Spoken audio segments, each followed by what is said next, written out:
Hello students, I'm your science teacher. Hope you all are fine. We will start our new chapter, chapter 12, Forest, our lifeline. So in this chapter, we shall learn about the forest. How does the forest call our lifeline? Importance of forest. What are the objects that we obtain from the forest? We will discuss in our chapter. Now students, let's look the chapter. Chapter 12, Forest, our lifeline. These are the learning points that we will discuss in our chapter. First is importance of forest. Food chain plants depend upon animals, conservation of forest, interdependence of animals and plants, animals depend on plants, deforestation and purification of air by forest. Now students get to start our chapter with the get ready exercise. Paste the pictures of wild trees in the given space. Now students you can paste the pictures of the wild trees यानी जो जंगली पेड़ पौधे होते हैं उनकी images आपको इस ब्लैंक स्पेस में पेस्ट करनी है. Now let's begin the chapter. बच्चों हम सबको पता है फॉरेस्ट एक इम्पॉर्टेंट नेचुरल रिसोर्स होते हैं. फॉरेस्ट वर्ड जो है फॉरेस्ट से लिया गया है जिसका मीन्स होता है डोर्स. डोर्स यानी दरवाजा. बहुत सारे प्लांट्स और एनिमल्स के घर का दरवाजा. वो कहाँ पे रहते हैं? फॉरेस्ट में रहते हैं, जंगल में रहते हैं. बहुत सारे trees, shrubs, mosses, mushrooms, birds और मैमल्स जो होते हैं वो क्या करते हैं? फॉरेस्ट में ही रहते हैं, वहीं ग्रो करते हैं. आपने स्पाइडर, फ्रॉग्स, स्नेक्स देखे होंगे, वो भी फॉरेस्ट में ही लिव करते हैं. डिपेंड करता है बच्चों किस टाइप की फॉरेस्ट है, उस तरीके से वहाँ पे प्लांट्स और एनिमल्स जो है लिव करते हैं, ग्रो करते हैं.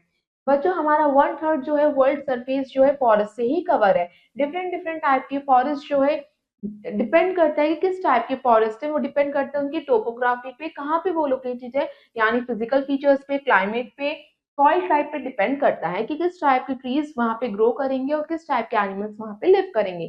Now students will start our first topic, importance of forest. Forest जरूरी क्यों है? फॉरेस्ट आपको पता है एक रिन्यूएबल रिसोर्स होता है जो बच्चों खत्म नहीं होते, एग्जॉस्ट नहीं होते. रिन्यूएबल यानी जिसे हम दोबारा से ऑब्टेन कर सकते हैं अगर हम उन्हें प्रॉपर अमाउंट पे एयर और वाटर सप्लाई करेंगे. फॉरेस्ट के यूजेस हमारे लिए कैसे हैं उसे हम समझते हैं. Look at the first point. Forest जो होते हैं एयर को प्योरीफाई करते हैं, एयर पॉल्यूशन को कम करते हैं, गुड रेनफॉल लाते हैं यानी अच्छी बारिश होती है जहाँ पे ज्यादा पेड़ पौधे होते हैं. फॉरेस्ट जो होते हैं सॉइल की फर्टिलिटी को मेंटेन करते हैं. आपने देखा होगा जो पत्तियां सूख के झड़ जाती हैं पेड़ों से, वो मिट्टी में मिल जाती हैं, या डेड रिमेन्स जो होते हैं जिसकी वजह से सॉइल का ह्यूमस बढ़ जाता है यानी फर्टिलिटी बढ़ जाती है. फॉरेस्ट जो होते हैं सॉइल इरोजन को कम करते हैं, फ्लड्स को आने से रोकते हैं. फॉरेस्ट क्या करते हैं? वो डिफरेंट डिफरेंट टाइप की मेडिसिन भी प्रोवाइड करते हैं. नाउ नेक्स्ट आता है interdependence of animals and plants. Animals और प्लांट्स एक दूसरे पे कैसे डिपेंड हैं? बच्चों आपने कभी क्वेश्चन करा है कि हम क्या खाते हैं? बच्चों what we eat, we all know that humans are solely depend on plants and animals. आप सभी को पता है हम सब फूड प्रोडक्ट के लिए एनिमल सोर्स और प्लांट सोर्स पे ही डिपेंड है. बहुत सारे पर्पसेस प्लांट्स और एनिमल्स यानी जो ह्यूमंस भी होते हैं वो एक दूसरे पे इंटरडिपेंडेंट होते हैं. फॉरेस्ट एक घर होता है प्लांट्स का, एनिमल्स का, माइक्रो ऑर्गेनिजम्स का. ग्रीन प्लांट्स ही सिर्फ अपने लिए फूड को प्रिपेयर कर पाते हैं with the use of water, carbon dioxide और क्लोरोफिल जो उनकी लीफ में प्रेजेंट होती है उसके थ्रू. एनिमल्स जो होते हैं अपने लिए फूड को खुद प्रिपेयर नहीं कर पाते, वो रेडीमेड फूड लेते हैं एज अ ग्रीन प्लांट से. ग्रीन प्लांट्स जो होते हैं वो खुद फूड को प्रिपेयर करते हैं, इसलिए हम उन्हें ऑटोट्रॉप्स कहते हैं या प्रोड्यूसर्स कहते हैं. जो खुद फूड को प्रिपेयर नहीं कर सकते उन्हें हम हेटरोट्रॉप्स कहते हैं जो दूसरे सोर्स पे डिपेंड है फूड के लिए. बच्चों कुछ एनिमल्स होते हैं जैसे एलिफेंट, लंगूर, हिप्पोपोटामस, रैबिट, वो क्या करते हैं? सिर्फ प्लांट प्रोडक्ट को ही ईट करते हैं, उन्हें हम हार्बिवोर्स कहते हैं. जैसे वो ग्रासेस ईट करते हैं, लीव्स, फ्रूट्स, ग्रेन्स. कुछ एनिमल्स जैसे कि टाइगर, लिजर्ड, वल्चर, फ्रॉग, वो दूसरे एनिमल्स की फ्लेश को ईट करते हैं, उन्हें हम कार्निवोर्स कहते हैं. कुछ एनिमल्स जैसे डॉग, क्रो, स्पैरो एंड जो प्लांट्स और एनिमल दोनों ही सोर्सेस को ईट करते हैं उन्हें हम ओमनिवोर्स कहते हैं. कार्निवोर्स जो होते हैं इनडायरेक्टली डिपेंड होते हैं प्लांट्स के ऊपर. क्यों? बच्चे जो एनिमल्स डिपेंड होते हैं प्लांट्स पे वो उन एनिमल्स को ईट कर रहे हैं, इसलिए वो इंटरडिपेंडेंट होते हैं. कुछ ऑर्गेनिजम्स क्या करते हैं? वो डेड और डिकिंग एनिमल और प्लांट से अपने फूड को डिराइव करते हैं, उन्हें हम क्या कहते हैं? सैप्रोफाइट्स कहते हैं. ये उनके मोड ऑफ न्यूट्रिशन को हम सैप्रोट्रॉप्स कहते हैं. नाउ कुछ ऑर्गेनिजम्स जो होते हैं डेड रिमेन्स प्लांट्स और एनिमल्स के, उनको डिकम्पोज कर देते हैं, ब्रेक डाउन कर देते हैं सिंपलर सब्सटेंस में. उन ऑर्गेनिजम्स को हम डिकम्पोजर्स कहते हैं जिसकी वजह से हमारे न्यूट्रिएंट्स का सप्लाई मेंटेन रहता है, हमारे सॉइल में किसी भी न्यूट्रिएंट की कमी नहीं होती. मशरूम, फंगाई हमारे माइक्रो ऑर्गेनिजम्स होते हैं. डेड एनिमल्स जो होते हैं बच्चों वो फूड होते हैं किनका? वल्चर्स का, क्रो के, जैकल्स और इंसेक्ट्स का. और जो ये डेड एनिमल्स को ईट करते हैं उनको हम क्या कहते हैं? स्कैवेंजर्स कहते हैं. इस तरीके से न्यूट्रिएंट्स की साइकिल मेंटेन रहती है और हमारे फॉरेस्ट में कोई भी चीज वेस्ट नहीं होती। Now next is food chain. बच्चों जो सारे एनिमल्स होते हैं वो प्लांट्स पे डिपेंड करते हैं फूड फूड के लिए डायरेक्टली या इनडायरेक्टली। प्रोड्यूसर्स जो होते हैं वो क्या करते हैं, हार्बिवोर्स के द्वारा ईट करे जाते हैं। इन टर्म्स हम हार्बिवोर्स जो होते हैं वो कार्निवोर्स के द्वारा ईट करे जाते हैं। कार्निवोर्स जो होते हैं वो लार्ज कार्निवोर्स के द्वारा ईट करे जाते हैं। इस तरीके से हमारी फूड चेन मेंटेन रहती है जिसमें एनर्जी ट्रांसफर होती है प्लांट से हार्बिवोर्स में, हार्बिवोर्स से कार्निवोर्स में। ये सीक्वेंस जो है लिविंग ऑर्गेनिजम्स का, जिसमें एक ऑर्गेनिज्म दूसरे ऑर्गेनिज्म को ईट करता है, उसी को हम फूड चेन कहते हैं। फूड चेन हमें बताती है कि कौन सा ऑर्गेनिज्म किस ऑर्गेनिज्म को ईट करता है, यानी ऑर्गेनिज्म के इंटरडिपेंडेंस को बताती है। फूड चेन जो हमारी हमेशा स्टार्ट होती है प्रोड्यूसर्स यानी प्लांट से। Now let's see the example. Grass जो है उसे उसे कौन ईट करता है, ग्रास ऊपर एक इंसेक्ट। इंसेक्ट को कौन ईट करता है, फ्रॉग। फ्रॉग को कौन ईट करता है, स्नेक। स्नेक को कौन ईट करता है, ईगल। इस तरीके से ये फूड चेन चलती है। Now students let's see the diagram. Grass, grasshopper, frog, frog is eaten by snake and snake is eaten by eagle. Now, some examples of food chain, जो और भी examples हम देखते हैं जो forest में होते हैं। Grass is eaten by zebra, zebra is eaten by lion. Grass is eaten by deer, deer is eaten by tiger. Plants is eaten by rats, rats is eaten by snake and snake is eaten by hog. तो आपने देखा कि हमारे first of all start किससे हुई है food chain, producers से। Now forest में बच्चों बहुत सारी फूड चेन एग्जिस्ट करती हैं। जरूरी नहीं है कि सिर्फ एक ही फूड चेन एग्जिस्ट करे, बहुत सारी फूड चेन जो होती है एक दूसरे से इंटरकनेक्ट भी रहती हैं और एक फूड चेन को डिस्टर्ब करने से दूसरी फूड चेन भी डिस्टर्ब हो जाती है। नाउ नेक्स्ट है आपका एनिमल्स डिपेंड अपॉन प्लांट्स। कैसे एनिमल्स जो है प्लांट्स के ऊपर डिपेंड है। Now look at the first point, for food, खाने के लिए। डायरेक्टली या इनडायरेक्टली एनिमल्स बच्चों ग्रीन प्लांट से ही फूड को लेते हैं।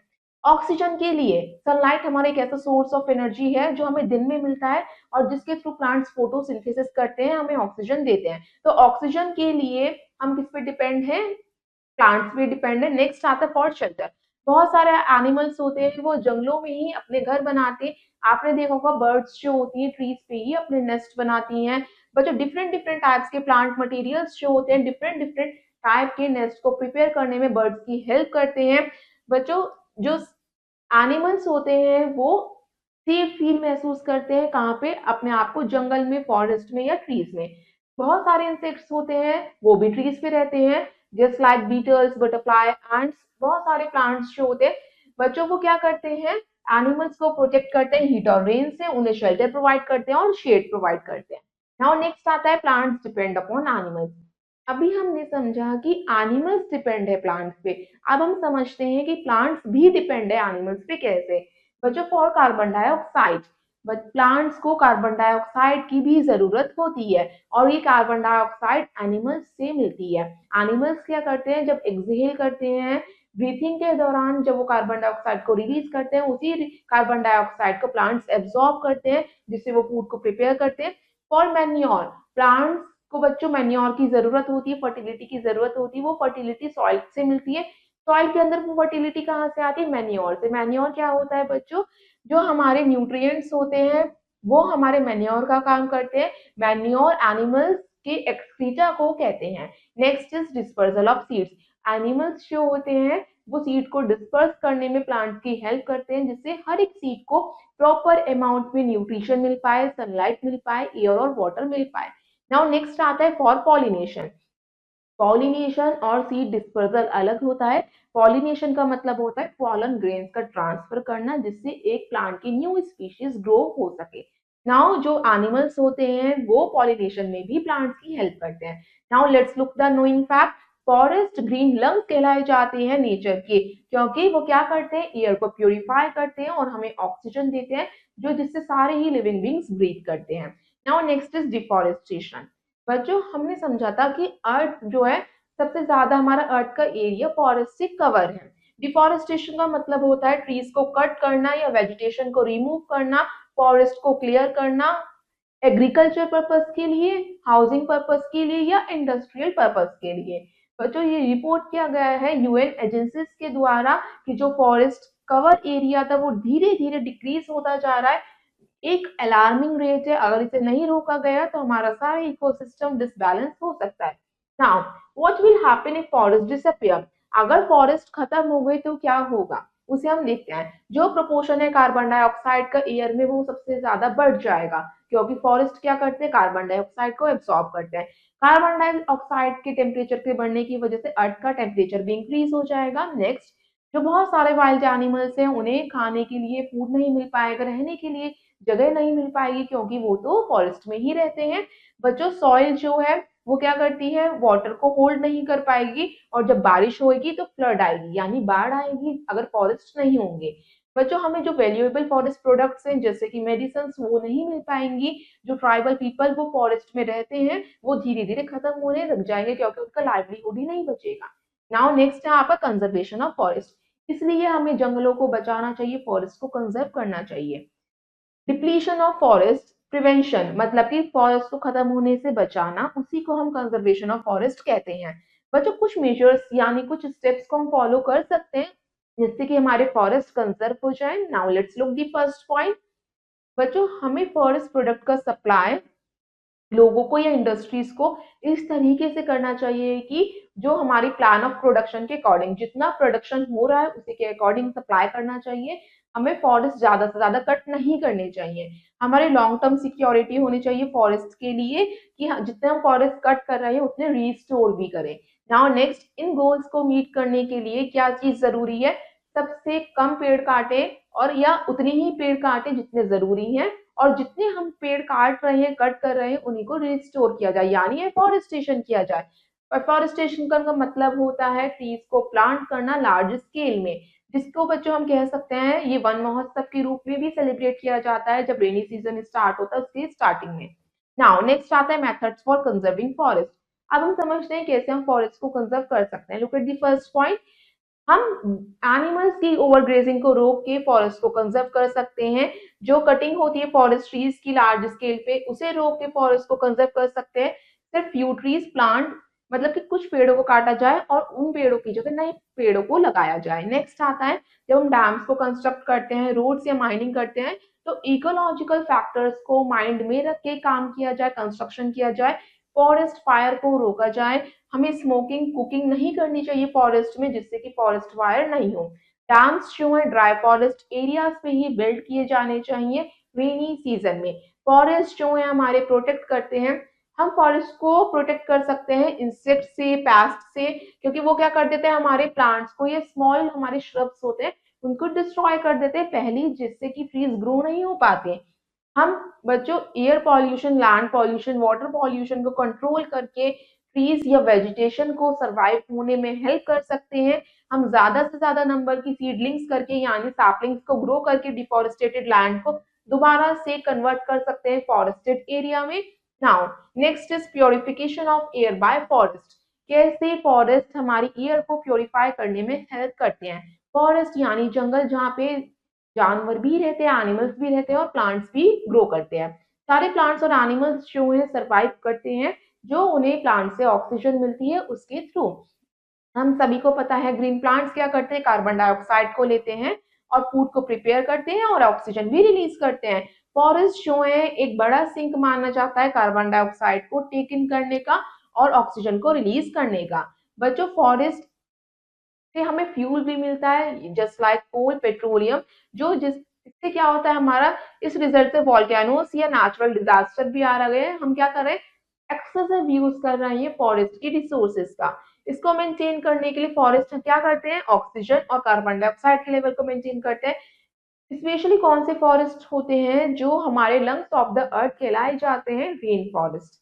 Now students, here are the image. Oxygen और carbon dioxide cycle. Plants create oxygen with photosynthesis. Photosynthesis में प्लांट्स ने ऑक्सीजन को क्रिएट करा। फिर उन्होंने क्या करा, कार्बन डाइऑक्साइड किससे मिली उन्हें, एनिमल से मिली, और फिर वापस से एनिमल्स को ऑक्सीजन कहाँ से मिला, एटमॉस्फेयर से मिला। इस तरीके से साइकिल चलती रहती है, एक्सचेंज ऑफ गैसेस होता रहता है। Now students, let's have a quick look in the following points. अब हम समझते हैं हमने चैप्टर में हमने क्या क्या देखा।